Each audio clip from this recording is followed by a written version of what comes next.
My name is John, and I'm 20 years old now. But the events I'm about to recount happened 2 years ago, when I was still in high school. It was supposed to be an ordinary day, but it turned into a nightmare that still haunts me to this day. This is my story of the terrifying school lockdown that changed my life forever. It was a crisp autumn morning when I arrived at Westfield High. The leaves were just beginning to turn, painting the school grounds in hues of red and gold. Little did I know that by the end of the day, those colors would remind me of something far more sinister. I remember walking into my first class, advanced chemistry, feeling pretty good about the day ahead. We had a big test coming up, but I'd studied hard and felt prepared. As I settled into my seat, I noticed an unusual tension in the air. Our teacher, Mr. Thompson, seemed distracted, constantly glancing at his phone. Halfway through the class, a shrill alarm pierced the air. At first, we all thought it was just another drill. We'd had plenty of those before. Fire drills, earthquake drills, the usual stuff. But something about this alarm sounded different. It was more urgent, more terrifying. Mr. Thompson's face went pale as he checked his phone one last time. "Lockdown," he whispered, his voice barely audible over the blaring alarm. "This is not a drill." Those 5 words sent a chill down my spine. We'd practiced lockdown procedures before, but always with the comforting knowledge that it wasn't real. This time, the fear in Mr. Thompson's eyes told us everything we needed to know. This was happening. In a flurry of movement, we pushed desks against the door, turned off the lights, and huddled in the corner furthest from the windows. The alarm stopped, plunging us into an eerie silence, broken only by the sound of panicked breathing and muffled sobs. Minutes felt like hours as we sat there in the dark. My mind raced with possibilities. Was it a shooter? A bomb threat? Some kind of terrorist attack? The not knowing was almost worse than anything I could imagine. Then we heard it. Footsteps in the hallway. Heavy, deliberate footsteps that seemed to pause outside every door. My heart pounded so hard I was sure everyone could hear it. I held my breath, praying that whoever was out there would pass us by. The footsteps stopped right outside our door. The handle jiggled. Once, twice. I squeezed my eyes shut, silently begging for this to be just a bad dream. But the cold, hard floor beneath me and the trembling classmates pressed against me were all too real. Suddenly, a loud bang echoed through the room. Someone, or something, was trying to break down the door. The desks we'd stacked began to shake with each impact. Mr. Thompson stood up, placing himself between us and the door. I wanted to pull him back, to tell him it wasn't worth it, but I was frozen in fear. Just when I thought the door would give way, we heard shouting from the hallway. Different voices, authoritative ones. "Police! Stand down!" The banging stopped, replaced by the sounds of a struggle. We remained in our huddled position, unsure if it was truly over. After what seemed like an eternity, there was a gentle knock on the door. "This is the police. The threat has been neutralized. We're coming in to evacuate you." Slowly, cautiously, Mr. Thompson moved the desks. As the door opened, we were met with the sight of heavily armed police officers. They ushered us out quickly, guiding us through hallways that no longer looked familiar. Everything seemed alien, tainted by the fear that still gripped us. As we exited the building, I was struck by the chaos outside. Police cars, ambulances, frantic parents, and news vans created a cacophony of lights and sounds. It was overwhelming, but not as overwhelming as the realization of what we just survived. Later, we learned the full story. A former student, expelled the previous year, had returned with a vendetta. He'd managed to enter the school with multiple weapons, intent on causing as much harm as possible.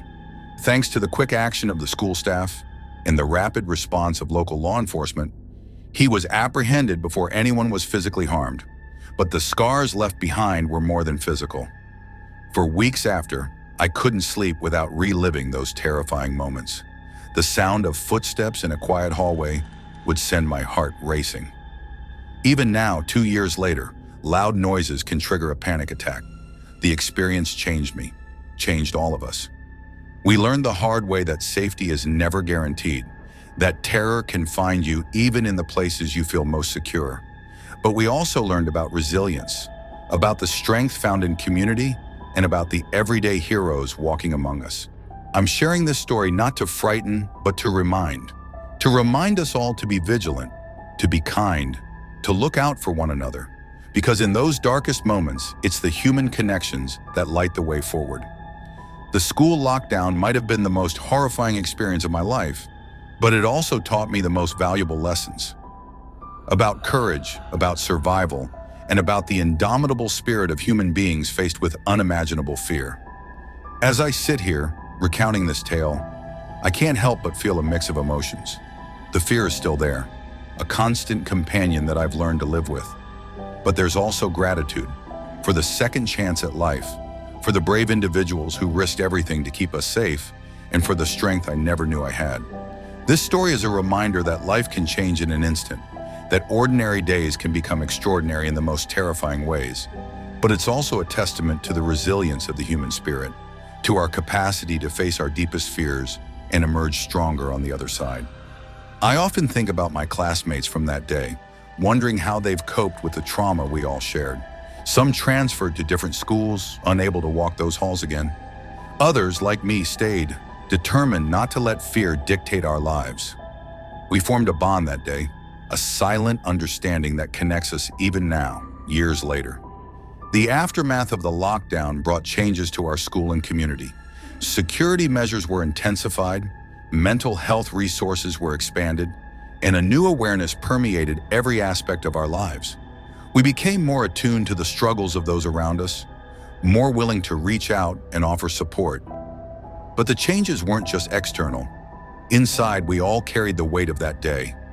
Simple things became challenging. The sound of slamming lockers would make us jump. Fire drills, once routine, now brought a flood of anxiety.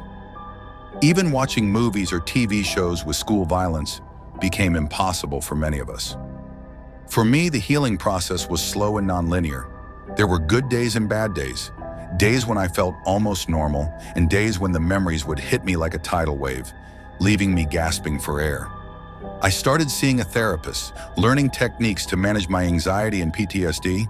It wasn't easy, but it was necessary. One of the hardest parts was dealing with the guilt. Survivor's guilt, they called it.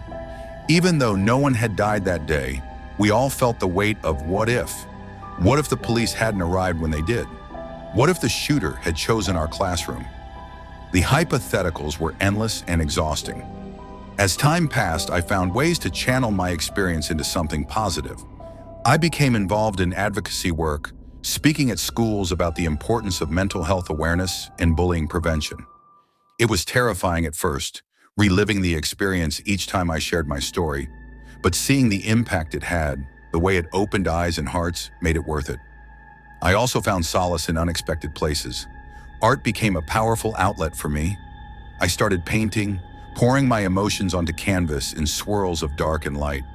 It was cathartic, a way to express the inexpressible. My art teacher encouraged me to showcase my work, and to my surprise, it resonated with many who had experienced trauma of their own. As I approached graduation, I faced a new challenge, leaving the safety net of the community that understood what I'd been through. The thought of going to college, of being surrounded by people who hadn't experienced that day, was daunting. But I knew I had to move forward, to not let that one day define the rest of my life. Now, as a sophomore in college, I can look back on that day with a perspective I didn't have before. The fear is still there, a shadow that follows me, but it no longer consumes me. I've learned to live with it, to use it as a reminder of the preciousness of life and the importance of compassion. I've also learned that healing isn't a destination, but a journey. There are still nights when I wake up in a cold sweat, the echoes of those footsteps ringing in my ears. There are still days when a sudden loud noise sends me into a panic. But I've developed tools to cope, to ground myself in the present and remind myself that I'm safe. One of the most powerful realizations I've had is the strength of human connection. The bonds formed in that chemistry classroom have lasted far beyond high school. We check in on each other, especially on the anniversary of that day. We understand each other in a way that others can't, and that shared experience has created a support system that's been invaluable in our healing process. I often wonder about the person who caused all this terror. What led them to that point? What pain or anger drove them to want to hurt others? It's a complex mix of emotions, fear, anger, and surprisingly, a hint of compassion. Not for their actions, which were inexcusable, but for the troubled soul that must have been behind them. It's made me passionate about early intervention, about creating environments where people feel heard and supported before they reach such a breaking point. As I continue my studies in psychology, inspired by my own journey of healing, I carry with me the lessons of that day. The fragility of safety, the strength found in community, the importance of mental health, and the power of resilience. I'm determined to use my experience to help others, to be a voice for those who have faced similar traumas. Looking back, I realized that the person I was before the lockdown no longer exists. In his place is someone stronger, more compassionate, and infinitely more aware of the complexities of human nature. The scars remain, both seen and unseen, but they're no longer wounds. They're reminders of survival, of the preciousness of life, and of the strength we all possess, often without realizing it. As I write this sitting in my dorm room far from Westfield High, I'm struck by how far I've come. The journey hasn't been easy, and I know it's not over. There will always be challenges, triggers that catch me off guard, but I'm no longer defined by that one horrifying day. Instead, I'm defined by how I've chosen to move forward, to grow, and to use my experience to make a difference. To anyone reading this who has experienced trauma, know that you're not alone. The path to healing isn't straight or easy, but it is possible. Reach out, seek help, and remember that your story doesn't end with a traumatic event. You have the power to write the next chapters. And to those who haven't experienced such trauma, I urge you to listen, to be patient, and to be kind. You never know what battles someone is fighting beneath the surface. A little compassion can go a long way in helping someone feel safe and understood. As I close this chapter of my story, I'm filled with a mix of emotions. There's still sadness for the innocence lost that day, fear for the what-ifs that sometimes plague my thoughts, but also hope. Hope for a future where such incidents become a thing of the past. Hope for a world where we prioritize mental health and human connection. And hope for all those who, like me, are on a journey of healing. The school lockdown will always be a part of my story, a dark chapter that changed the course of my life.